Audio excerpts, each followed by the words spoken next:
Put your hands behind your back. Now. Officer, you are making a mistake. I live here. Get on the ground. I am not getting on the ground in my own driveway. I'm asking you to lower your voice and listen. Sir, stop resisting. I am not resisting. I purchased this property in 1998. If you touch me, you will regret it. I don't care who you are. Turn around. This is going to end your... Put your hands behind your back. Now. Officer, you are making a mistake. I live here. Get on the ground. I am not getting on the ground in my own driveway. I'm asking you to lower your voice and listen. Sir, stop resisting. I am not resisting. I am standing on the property I purchased in 1998. If you touch me, you will regret it. I don't care who you are. Turn around. Officer Derek Vance had been patrolling the immaculate streets of Oak Creek for 7 years when he decided that his authority superseded the United States Constitution. He was 32 years old, a man who wore his badge like a shield against accountability, convinced that his instincts were sharper than the law. On a bright Wednesday morning under the clear blue sky of a wealthy suburb, he received a dispatch call regarding a suspicious individual surveying a property. The individual was Marcus Thorne, a 52-year-old Deputy Assistant Secretary for the U.S. Department of Housing and Urban Development. Thorne was standing on his own lawn holding a tape measure and a notepad planning a renovation for a new perimeter fence.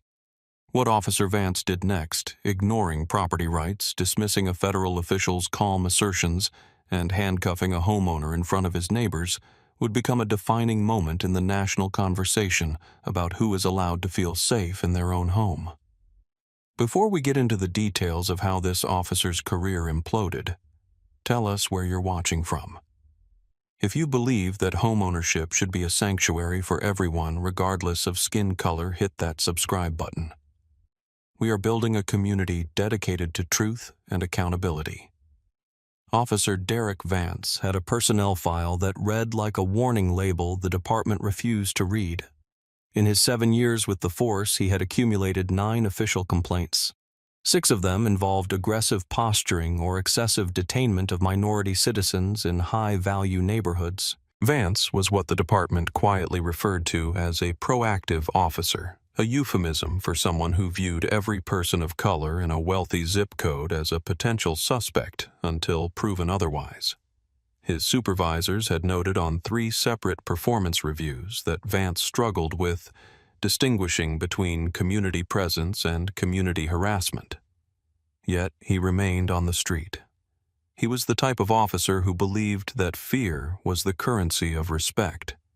If a citizen wasn't afraid of him, Vance assumed they were challenging him. This mindset was a ticking time bomb, and on that Wednesday morning in Oak Creek, the timer finally hit 0. Oak Creek is the kind of neighborhood where the lawns are manicured with surgical precision and the Homeowners Association bylaws are thicker than the Bible. It is a place of quiet wealth, 3-car garages, and an unspoken agreement that order must be maintained at all costs. Marcus Thorne had lived in the neighborhood for 22 years. He was one of the first black professionals to buy into the development in the late 90s. At 52 years old, Thorne was a man of immense stature, both physically and professionally. He stood 6'2" with graying temples and a posture that spoke of decades in high-level federal meetings. As a Deputy Assistant Secretary for HUD, Thorne didn't just understand housing law, he helped write it. He had spent the last 30 years of his life dismantling the remnants of redlining and fighting for equitable housing practices across the nation. He was a man who operated in a world of precise legal language, federal statutes, and absolute procedure. That morning, Thorne was on a scheduled day off. He was dressed in casual but neat attire, khaki slacks, a tucked-in polo shirt, and loafers. He held a retractable tape measure and a clipboard. He was measuring the setback distance from the curb to his side yard, preparing an application for the HOA to replace his aging cedar fence with wrought iron. He was completely absorbed in his task, noting down measurements, checking angles. He wasn't speaking to anyone. He wasn't looking at anyone. He was simply a homeowner taking care of his asset. But to one set of eyes watching from across the street, Marcus Thorne wasn't a neighbor. He was a threat. Bryce Miller was 34 years old and the newly elected president of the Oak Creek Homeowners Association. He was a man who took his volunteer position with the gravity of a national security advisor. Miller worked in mid-level logistics management, but in Oak Creek, he was the king of the cul-de-sac.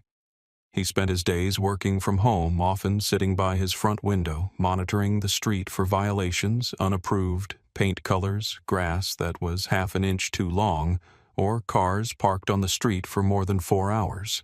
Miller had lived in the neighborhood for only 2 years, yet he felt a deep, proprietary need to protect the community.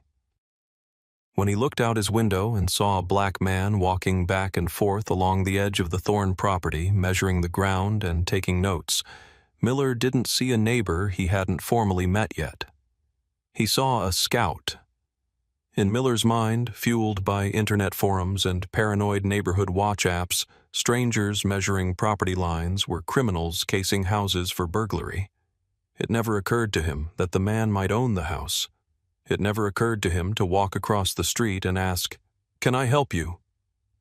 Instead, Miller watched for 5 minutes, his suspicion hardening into certainty. He saw Thorne step onto the grass, measure the distance to a fire hydrant, and write something down. That was enough. Miller picked up his phone. He didn't call the neighbor. He called 911. 911, what is your emergency? I need a unit at 4100 Oakview Lane. There's a suspicious individual casing a property. Is the individual armed? Is he threatening anyone? No, not yet. But he's walking around the yard measuring things. He's looking in the windows. He's taking notes. He doesn't belong here. I think he's planning a break-in. Can you describe the individual? African-American male, maybe 50s. He's acting like he owns the place, but I know the owner's on this street and I haven't seen him. This was a lie. Miller didn't know Marcus Thorne because Thorne traveled extensively for work and kept to himself, but Miller felt justified in his ignorance. Okay, sir. We'll send a unit to check it out. The dispatch went out. Suspicious subject 4100 Oakview Lane. Casing property. Reporting party state subject is measuring windows and walking perimeter. Officer Derek Vance was 3 blocks away. When he heard the call, his mind immediately snapped into a predetermined narrative. In Vance's experience, or rather in his biased worldview, people who didn't look like they belonged in Oak Creek usually didn't. He didn't hear man measuring for a fence. He heard burglar preparing a hit. He hit his lights, not the siren, wanting to catch the suspect by surprise. Vance pulled his cruiser up to the curb at 4100 Oakview Lane at 10:42 a.m. He didn't park politely. He angled the nose of the car aggressively toward the driveway, blocking the exit path, a tactical move designed to prevent flight.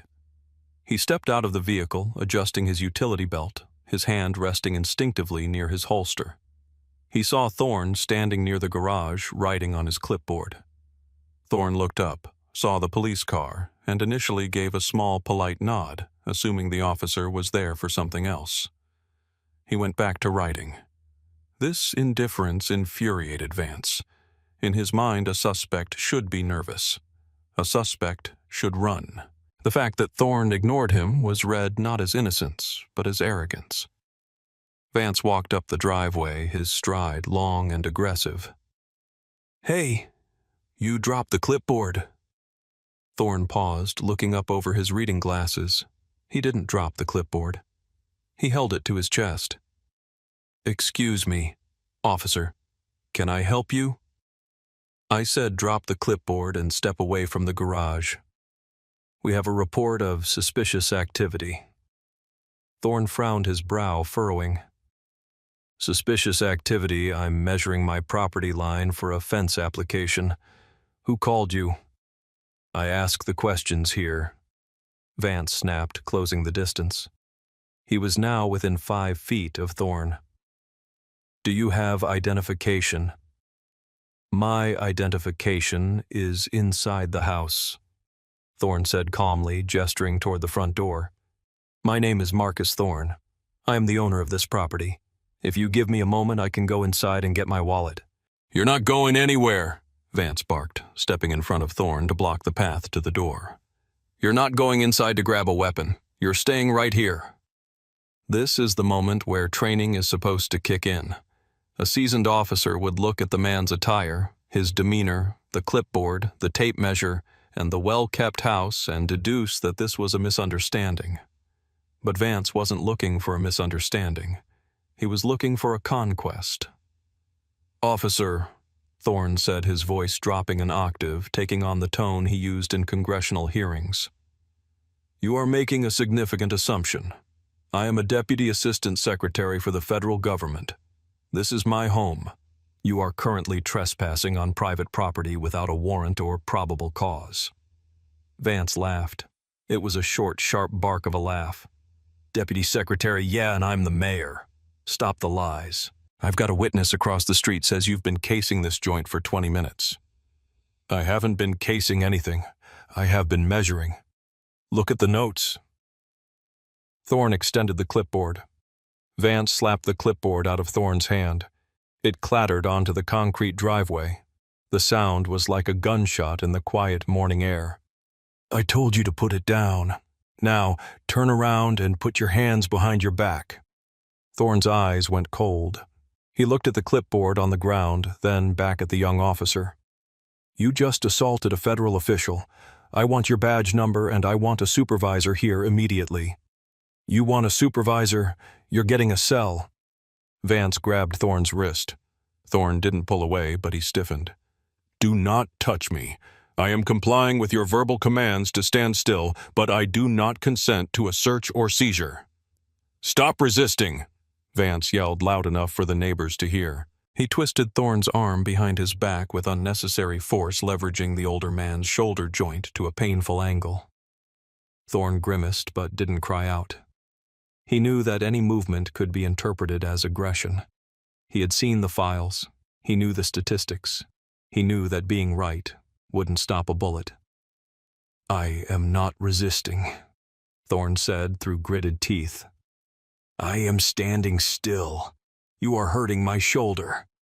Shut up." Vance shoved Thorne forward, slamming his chest against the hood of the patrol car. The metal was hot from the morning sun. Vance kicked Thorne's legs apart. "Spread 'em."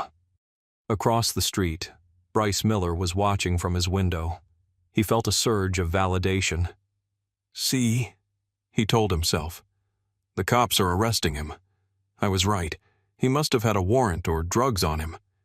Miller pulled out his phone and started recording, thinking he was documenting a victory for the neighborhood watch. He had no idea he was filming the evidence that would destroy his own reputation.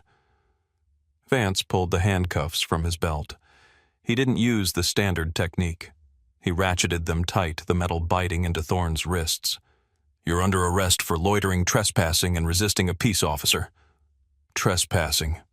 Thorne repeated, his face pressed against the hot car hood. "On my own property. You are going to lose your badge, son. I promise you that." "Yeah, keep talking. Add threatening an officer to the list." Vance hauled Thorne upright and spun him around. At this point, a neighbor 2 doors down, Mrs. Gable, a retired schoolteacher who had known Thorne for 15 years, came running out onto her porch. "Officer, stop, that's Mr. Thorne." "He lives there," she screamed.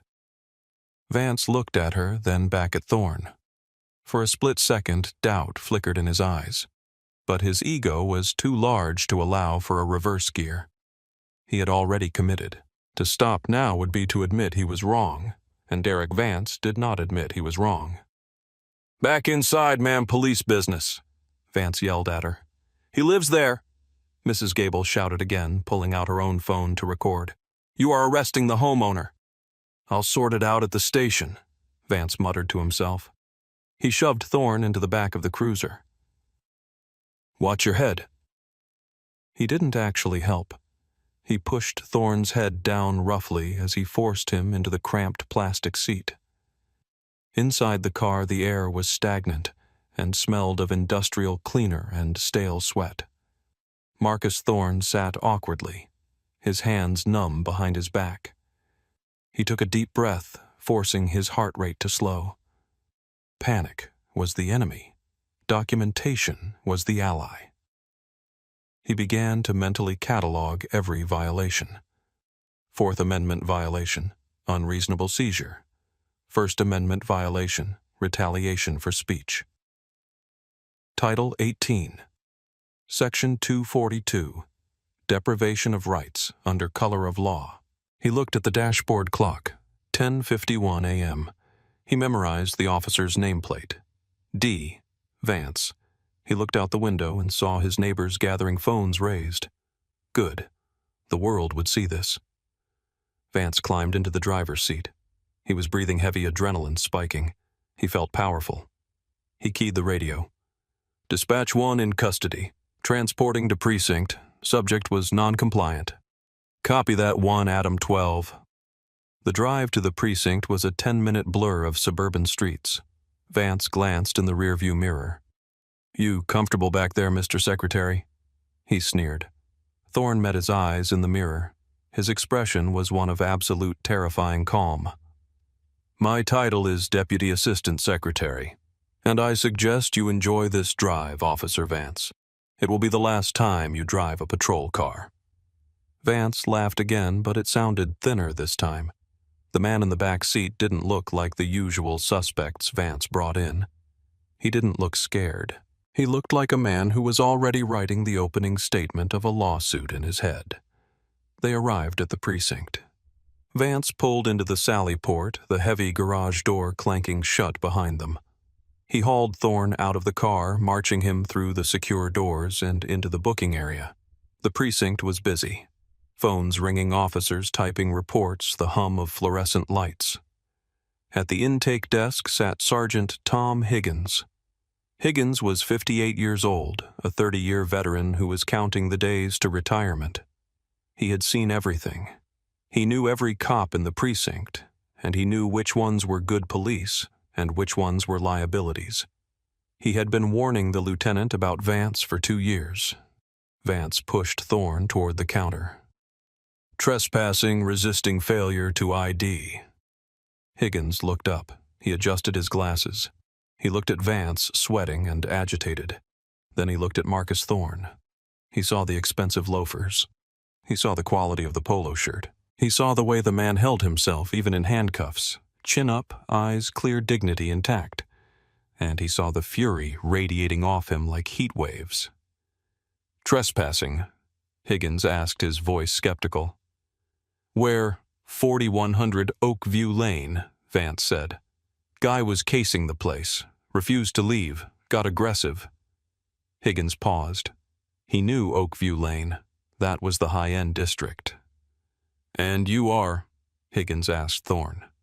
Thorne spoke clearly, his voice carrying through the room. My name is Marcus Thorne. I reside at 4100 Oakview Lane. I have lived there for 22 years. I am the Deputy Assistant Secretary for the U.S. Department of Housing and Urban Development. My credentials are in my back pocket, which this officer refused to let me retrieve. The room went silent. The typing stopped. A detective at a nearby desk looked up. Higgins stared at Vance. Vance, did you check his ID? He wouldn't show it. He tried to run inside. I offered to retrieve it, Thorne corrected. He assaulted me instead. Higgins stood up. Vance, back away. Sarge, he's full of it. I said back away. Higgins barked. He came around the desk. He walked up to Thorne. Sir, with your permission, I'm going to check your wallet. You have my permission, Thorne said. Higgins reached into Thorne's back pocket. He pulled out a slim leather wallet. He opened it. The first thing he saw was a Washington, D.C. driver's license listing the address 4100 Oakview Lane. The second thing he saw was a silver and gold badge and a federal identification card. United States Department of Housing and Urban Development. Office of the Secretary, Marcus Thorne. Higgins felt a cold pit open in his stomach. This wasn't just a bad arrest. This was a career-ending, city-bankrupting disaster. He looked at the ID. He looked at Thorne. He looked at Vance. Vance, Higgins said, his voice trembling with suppressed rage. Give me your keys. What, Sarge? It's a fake ID, look at it. Give me the keys to the cuffs, now, Higgins roared. Vance fumbled for his keys, his face draining of color. He handed them over. Higgins unlocked the handcuffs. Thorne rubbed his wrists. There were deep red indentations where the metal had cut into the skin. "Mr. Secretary," Higgins said, "I need to apologize immediately. There are no words." Thorne didn't look at Higgins. He looked at Vance. "I want that man's badge number, his supervisor's name, and I want to speak to the chief of police. Now." "Yes, sir. Right away, sir." Higgins turned to the room. "Get the chief. Someone get the chief down here." He turned to Vance, his voice dropping to a whisper that was scarier than a shout. "Go to the break room. Sit down. Don't speak to anyone. Don't touch your phone. You just arrested a federal housing official for standing in his own driveway. You are done." Vance walked away, his legs feeling like lead. He was beginning to understand the magnitude of his mistake. But the machine of justice was already turning, and it was turning against him. While Thorne was being ushered into the captain's office and offered water and ice for his wrists, the video footage was already making its way online. Mrs. Gable, the neighbor, had sent her video to her son, who posted it to Twitter. Bryce Miller's video, which he had foolishly uploaded to the neighborhood Facebook group with the caption, "Finally cleaning up the streets," was ripped and reposted. The internet moves faster than internal affairs. Within 2 hours, the headlines were everywhere. Black homeowner handcuffed in driveway. HUD official arrested for measuring fence. Neighbor calls cops on federal agent. The irony was suffocating. Marcus Thorne, a man who had dedicated his life to ensuring fair housing for all Americans, had been racially profiled in the home he had owned for 2 decades. The lawsuit was filed 3 days later. It was a masterclass in civil litigation. Thorne hired one of the top civil rights firms in the country, but he directed the strategy himself. The suit named the city, the police department officer, Derek Vance, the Homeowners Association, and Bryce Miller personally. The charges against Vance were blistering: false arrest, excessive force battery, violation of civil rights, malicious prosecution. The charges against the HOA and Miller were equally severe: discriminatory harassment, abuse of process, intentional infliction of emotional distress. Thorne didn't just want money. He wanted policy change. He wanted Vance's badge. He wanted Miller's resignation. The discovery phase was brutal for the department. Vance's history of complaints was laid bare. The internal emails where supervisors joked about his aggressive style were subpoenaed. The body cam footage was released, and it was damning. It showed Thorne's calmness and Vance's escalating aggression. It showed the clipboard being slapped away. It showed the moment Vance refused to look at the ID. The most damaging piece of evidence, however, was the 911 call from Bryce Miller. The jury and the public heard the bias dripping from his voice. "He doesn't belong here," acting like he owns the place. In a deposition, Thorne's lawyer asked Miller, "Mr. Miller, what exactly about Mr. Thorne's behavior was suspicious? Was it the tape measure or was it his skin color?" Miller stuttered, sweated, and claimed he was just vigilant. But the video of him watching from the window, safe and smug while a man was handcuffed, told a different story. Officer Derek Vance was fired 4 weeks after the incident. The chief of police, facing a Department of Justice inquiry, threw the book at him. Vance was stripped of his pension eligibility and decertified, meaning he could never work in law enforcement again in the state. The city settled the lawsuit for $6 million, one of the largest payouts in the department's history. As part of the settlement, the police force was required to implement a mandatory duty to verify policy officers could not arrest a person for trespassing on a residential property without first verifying ownership records or allowing the person to produce proof of residency, barring an immediate violent threat. Bryce Miller didn't get off lightly either. The HOA's insurance provider settled with Thorne for an undisclosed but significant sum, and the insurance rates for the neighborhood skyrocketed. The neighbors, furious at the financial hit and the bad publicity, turned on Miller. He was unanimously voted off the HOA board. A petition circulated to remove him from the neighborhood entirely, though it had no legal standing. Socially, however, he was exiled. No one waved to him. No one invited him to block parties. He eventually sold his house at a loss and moved 2 towns over. 6 months later, Marcus Thorne stood in his driveway again. The new wrought iron fence was installed elegant and strong. He was watering his hydrangeas. The physical bruises on his wrists had faded, but the memory was etched into his psyche. He watched a police car drive slowly down the street. It wasn't Vance. It was a new officer, a rookie. The cruiser slowed as it passed Thorne's house. The officer looked at Thorne. Thorne looked back. The officer gave a respectful wave and kept driving. It was a small gesture, but it wasn't enough. Thorne knew that for every high-profile victory like his, there were 1,000 quiet tragedies. He had the badge, the title, the money, and the knowledge to fight back. Most people didn't. What does it say about our society that a man can achieve the highest levels of government service, can buy a home in the best neighborhood, can follow every rule and still end up in handcuffs because one man with a badge and one neighbor with a phone decided he didn't fit the picture? Marcus Thorne won his case, but he lost his sense of safety. He learned that in America, you can own the deed to the land, but you can't always own the peace that should come with it. Justice was served, yes. Vance is gone. Miller is disgraced. The bank account is full. But when Marcus Thorne hears a siren now, his pulse still quickens. And that is a theft that no settlement check can repay. We have to ask ourselves, why are we still policing boundaries instead of building bridges? Why is the default assumption for a black man in a nice neighborhood criminal instead of neighbor? If this story made you think, if it made you angry, let's turn that emotion into action.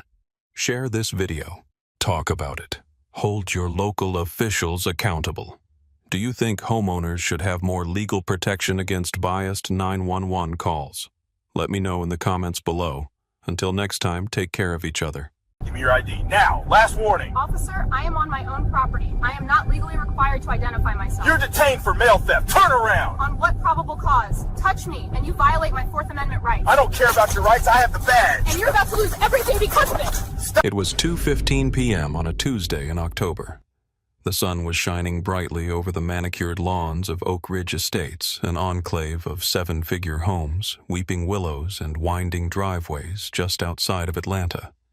It is the kind of neighborhood where the silence is heavy, broken only by the hum of electric luxury cars or the distant buzz of a leaf blower. It is a place where people move to escape the noise, to enjoy the fruits of decades of labor, and to feel safe. But on this particular afternoon, safety was the furthest thing from the mind of Officer Kyle Reed. Officer Reed stood 6 feet tall, his hand hovering over his holster, his posture aggressive and coiled. He saw a threat. He saw a suspect. He saw a black woman in a gray cardigan and slacks standing at the end of a long driveway holding a stack of envelopes, and in his mind, she did not belong there. The woman was Eleanor Vance.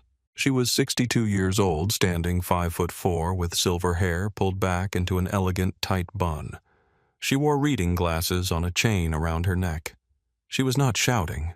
She was not running. She was standing perfectly still, her voice calm, her diction precise. She held her ground not with physical strength, but with an air of authority that usually silenced courtrooms. But Officer Reed wasn't listening to the tone of her voice. He wasn't looking at the expensive landscaping or the house keys she held in her left hand. He was operating on adrenaline and a predetermined narrative. A call had come in about a suspicious individual stealing mail, and Reed had arrived ready for a felony takedown. "I am going to ask you one more time," Reed shouted, stepping into her personal space, his chest puffing out. "Give me your ID now." "Officer," Eleanor said, her voice dropping an octave, becoming dangerously quiet. "I am under no legal obligation to provide identification to you for a consensual encounter. Unless you are detaining me, I am going to walk up my driveway and enter my home. Are you detaining me?" "You're detained," Reed snapped. "Suspicion of mail theft. Now turn around." "On what specific articulable facts?" Eleanor asked, not moving an inch. "I have my keys. I walked out of that front door 2 minutes ago. You are harassing a citizen on her own property." "That's it," Reed growled. He reached out, grabbing her wrist with a force that was entirely unnecessary for a 62-year-old woman. "Do not touch me," Eleanor said, and for the first time there was a tremor of genuine anger in her voice. "If you arrest me without cause, you are violating my Fourth Amendment rights, and I promise you the consequences will be severe." "I don't care what you know about the Fourth Amendment," Reed sneered, twisting her arm behind her back. "I'm the one with the badge. You're under arrest."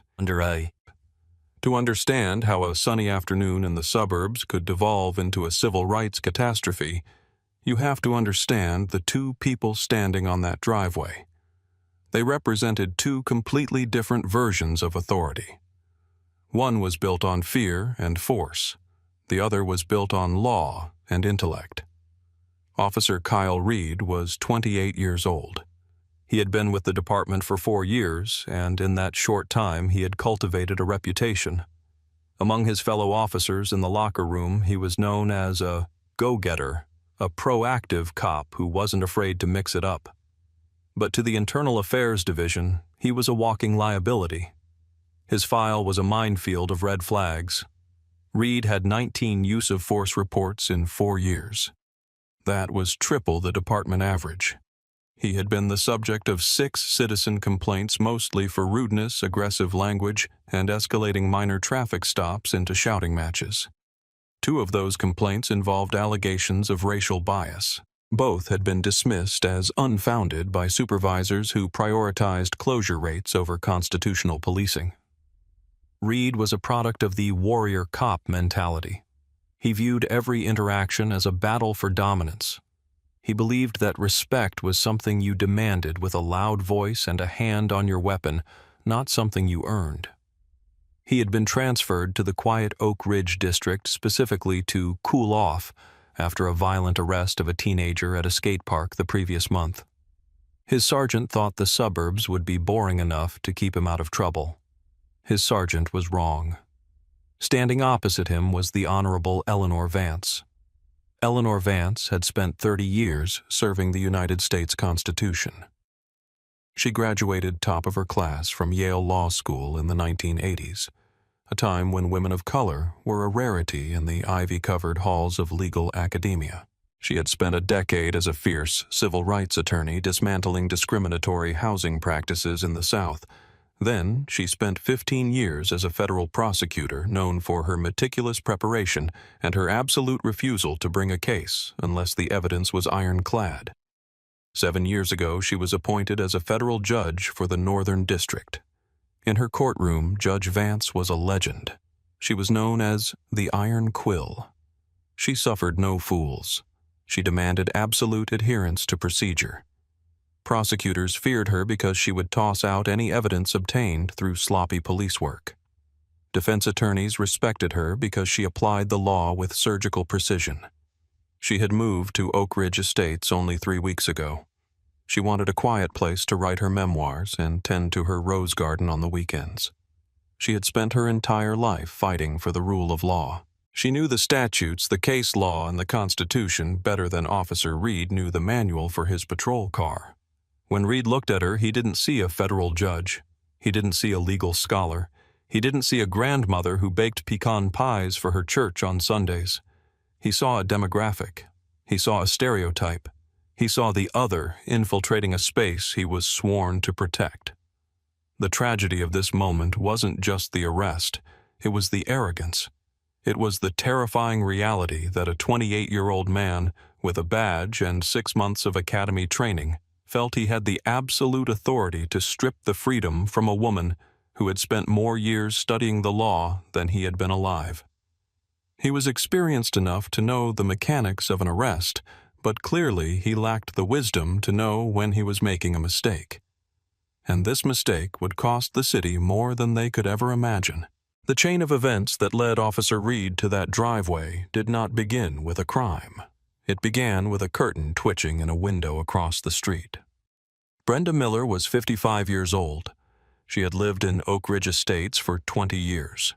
She was the self-appointed guardian of the neighborhood, the head of the Homeowners Association's Beautification Committee, and a woman who spent a significant portion of her day monitoring the street from her living room window. Brenda prided herself on knowing everyone who belonged. When the moving trucks had arrived at the Vance residence 3 weeks prior, Brenda had watched closely. She saw the movers. She saw the furniture. But she hadn't yet officially met the new owner. She had assumed, based on the size of the house, a sprawling 5,000-square-foot colonial, that the new owner would look like the previous owner. On this Tuesday afternoon, Brenda looked out her window and saw Eleanor Vance walking down the long driveway to the brick mailbox by the curb. Eleanor was wearing comfortable house clothes, slacks, and a cardigan. To Brenda, this didn't look like a homeowner checking mail. In Brenda's mind, molded by years of subconscious bias and fear-mongering news cycles, this looked like an opportunist. Brenda watched as Eleanor opened the mailbox, took out a stack of letters, and began flipping through them. Eleanor was simply checking to see if a package she was expecting had arrived. But Brenda saw something else. "She's digging through the mail," Brenda whispered to herself. "She's stealing checks." Brenda didn't wait. She didn't walk outside to ask, "Can I help you?" She didn't consider that perhaps the woman standing at the mailbox lived there. She grabbed her phone and dialed 911.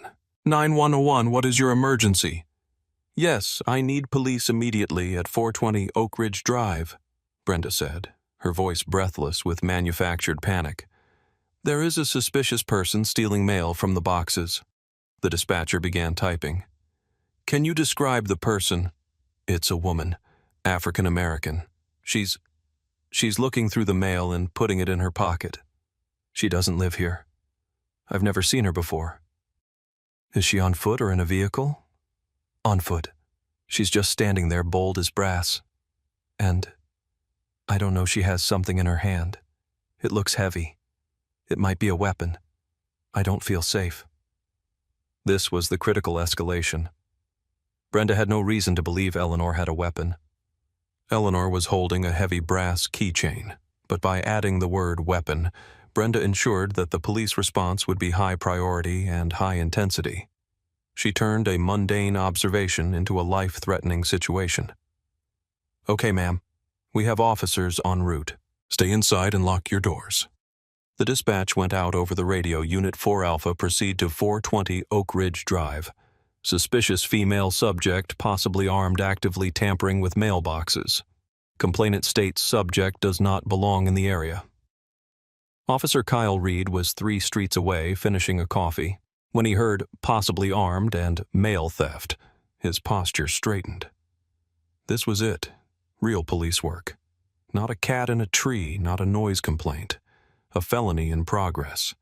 He didn't activate his siren, wanting the element of surprise. He sped through the quiet streets, his mind already rehearsing the takedown.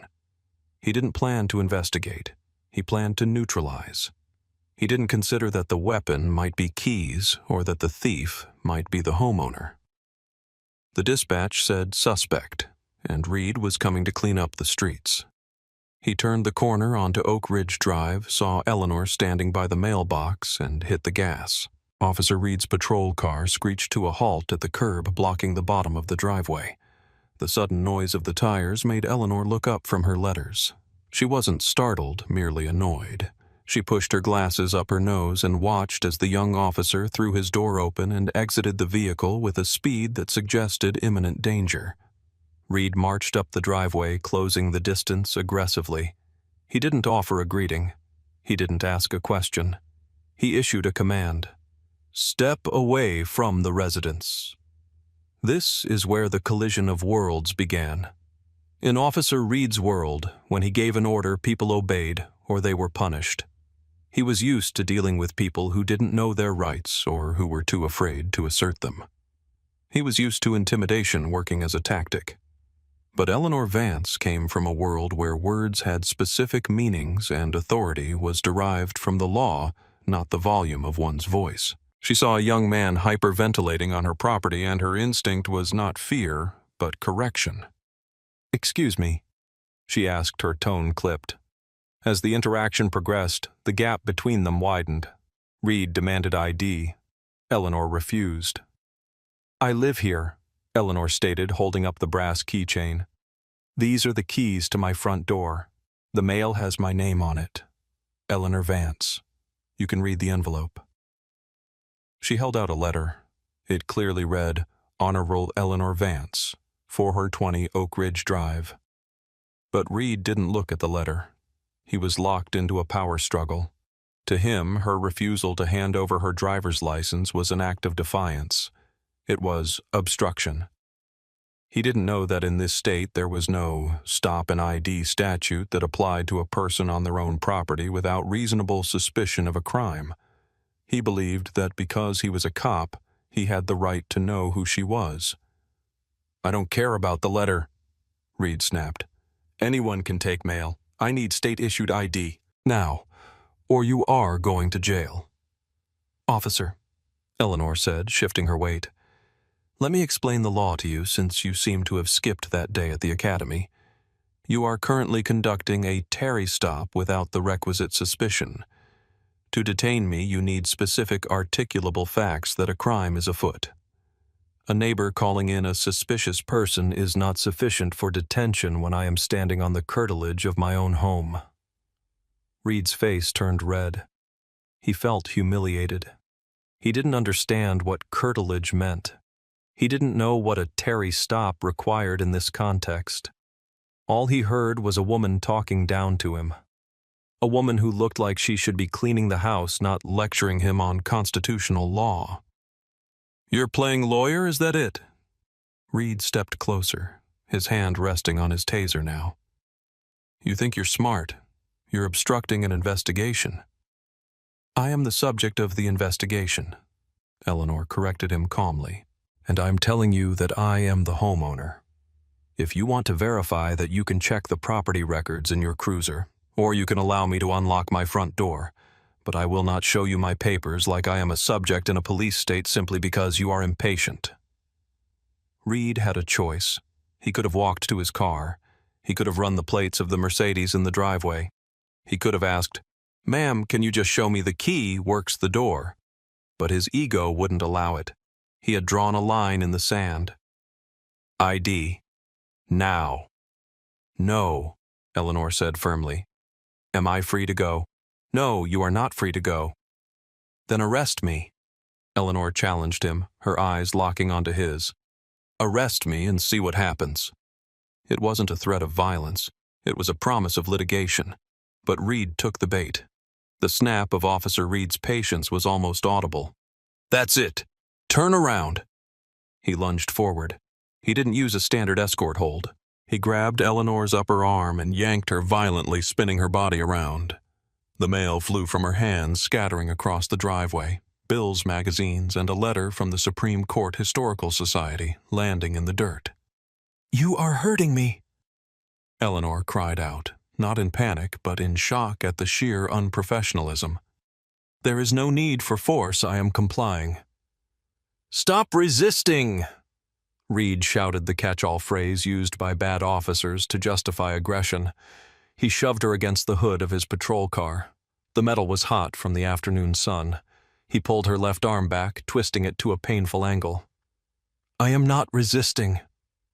Eleanor gritted out her face, pressed near the hot metal. "I am 62 years old. You are breaking my wrist." "You should have thought of that before you decided to argue," Reed panted.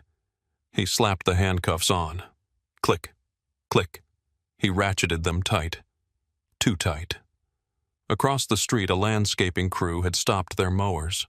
Two men in neon vests were holding up their phones recording. A neighbor 2 doors down had stepped onto his porch. The audience was growing. Reed hauled Eleanor upright. Her cardigan was torn at the shoulder. Her hair bun was askew, but her dignity was untouched. She took a deep breath, composed herself, and looked Officer Reed dead in the eye. "Officer," she said, her voice steady and cold as ice, "I want you to remember this moment. I want you to remember the feeling of those handcuffs on my wrists, because this is the last time you will ever make an arrest. You have just destroyed your life." Reed laughed, a short, nervous bark of a laugh. Yeah. Tell it to the judge." "I am the judge," Eleanor said softly. Reed paused for a fraction of a second. A flicker of doubt crossed his eyes, but he pushed it away. Impossible. She was bluffing. Crazy lady. "Get in the car," he said, shoving her head down as he maneuvered her into the cramped back seat of the cruiser. He slammed the door. The sound echoed like a gunshot. Eleanor sat in the back, the hard plastic seat digging into her back, her wrists throbbing. She didn't cry. She didn't plead. She closed her eyes and began to draft the layout of the federal complaint in her mind. 42. U.S. Code Section 1983. Deprivation of rights under color of law. False imprisonment. Assault. Battery. She opened her eyes and looked at the back of Officer Reed's head. She felt a profound sadness, not for herself, but for the system she loved, and for the fact that it had failed so spectacularly in her own front yard. The drive to the precinct took 20 minutes. Officer Reed blasted talk radio, trying to drown out the silence from the back seat. He kept glancing in the rearview mirror, expecting the woman to be screaming, cursing, or begging. That was what he was used to. Instead, Eleanor sat perfectly still. She looked out the window, watching the trees pass by. Her silence was unnerving. It was the silence of a predator waiting for the cage to open. Reed radioed ahead. "One female in custody. Obstruction, resisting loitering, refused ID." "Copy that," the dispatcher replied. They pulled into the sally port of the 4th Precinct. Reed hauled Eleanor out of the car. Her wrists were raw. Her shoulder ached deeply. He marched her through the heavy steel doors, past the holding cells, and into the processing area. The desk sergeant was Thomas Miller, no relation to the neighbor.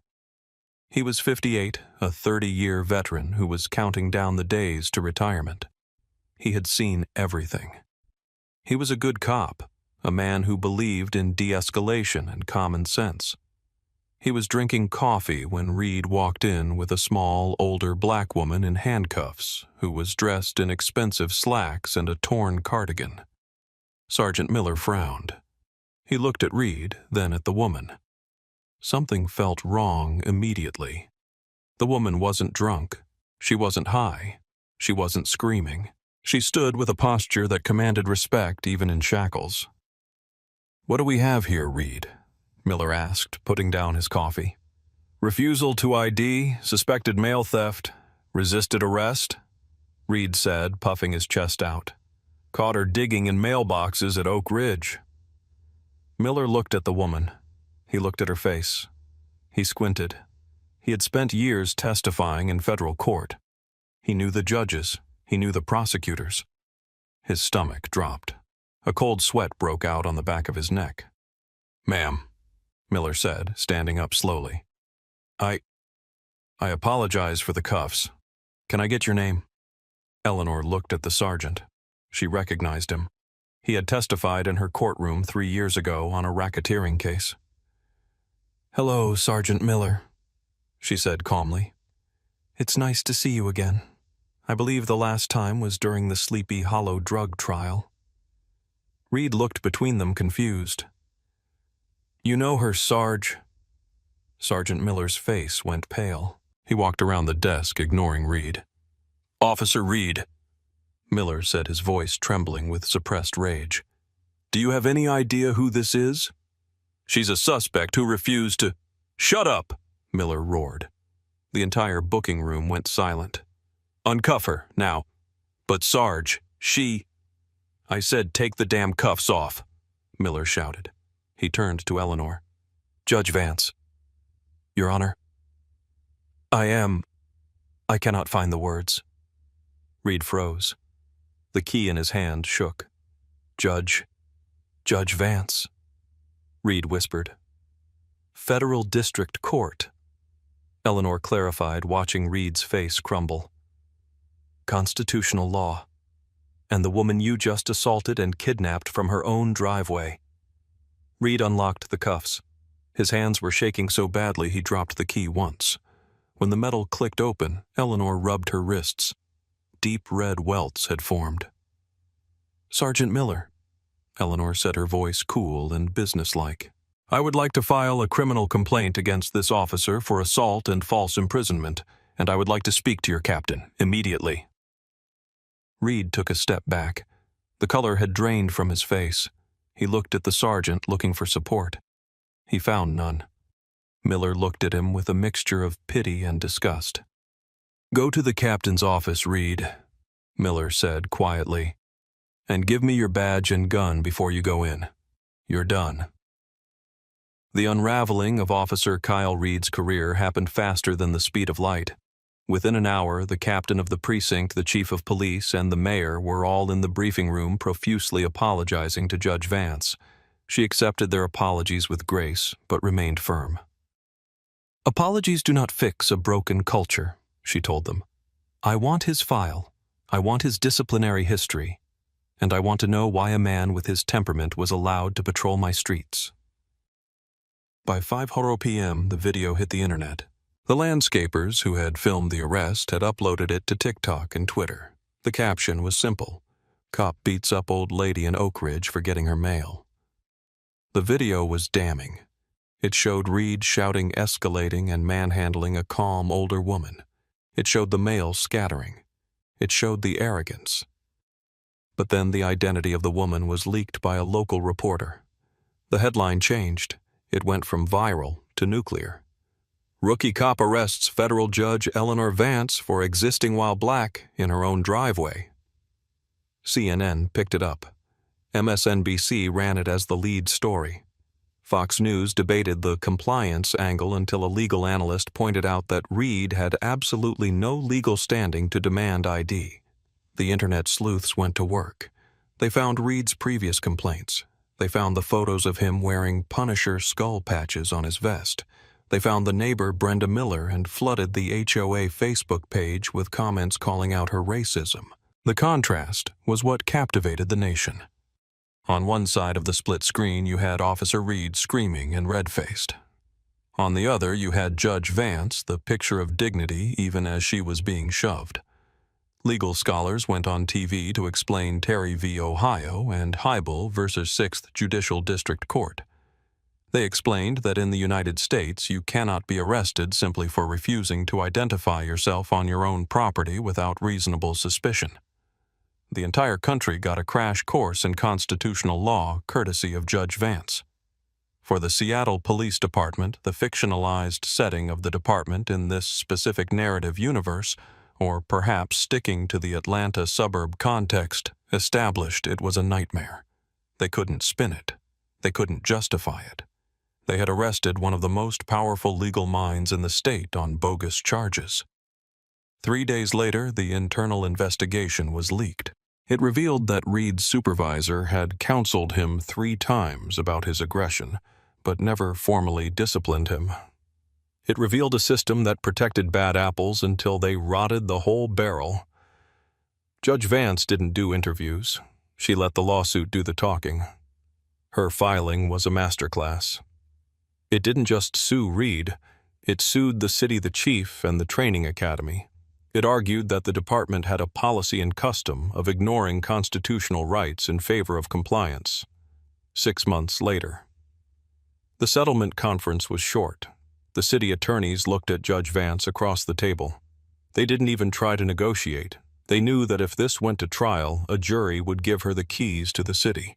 The city agreed to pay $3.5 million in damages. But Eleanor Vance didn't want the money for herself. She established the Vance Legal Defense Fund, a nonprofit dedicated to providing top-tier legal representation for victims of police misconduct who couldn't afford a lawyer.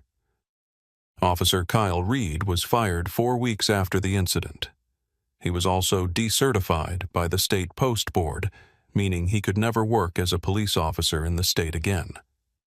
He was currently facing misdemeanor assault charges, though the outcome of that criminal case was still pending. He was working construction, angry and bitter, still telling anyone who would listen that she should have just complied. Brenda Miller, the neighbor who made the call, faced her own reckoning. She was removed from the HOA board. She was sued by Vance for defamation and filing a false police report. She eventually sold her house and moved to a different state, unable to bear the glares of her neighbors who now knew exactly who she was. On a warm spring morning, Judge Eleanor Vance stood on the steps of the federal courthouse. A microphone array was set up. It was her first public statement since the incident. She looked out at the press, her wrist fully healed, her gaze steady. "We like to believe," she began, her voice echoing off the marble pillars, "that the Constitution is a shield. We believe that our rights are inherent, unshakable things that protect us. But I learned on my own driveway that the Constitution is just paper unless the people enforcing it respect it." She paused, looking into the cameras. "I was lucky. I knew the law. I had the resources to fight. I had a title that made them stop and listen. But what about the teenager who doesn't know what a Terry stop is? What about the single mother who can't afford to lose her job by spending a night in jail? If this can happen to a federal judge, it can happen to anyone, and that should terrify you." She adjusted her glasses. "Liberty is fragile. It is not lost in one giant sweep. It is lost in small moments, a demanding tone, a wrongful arrest, a silent witness. We must be the guardians of our own rights, because as we saw, a badge does not grant wisdom, and authority without accountability is nothing but tyranny." She stepped back from the podium. The cameras clicked. The world watched. And back in Oak Ridge Estates, the sun shone on the driveway where it all happened. It was quiet again. But it was a different kind of quiet. It was the quiet of a neighborhood that had learned a hard lesson. It was a vigilant quiet. This story isn't just about a bad cop or a smart judge.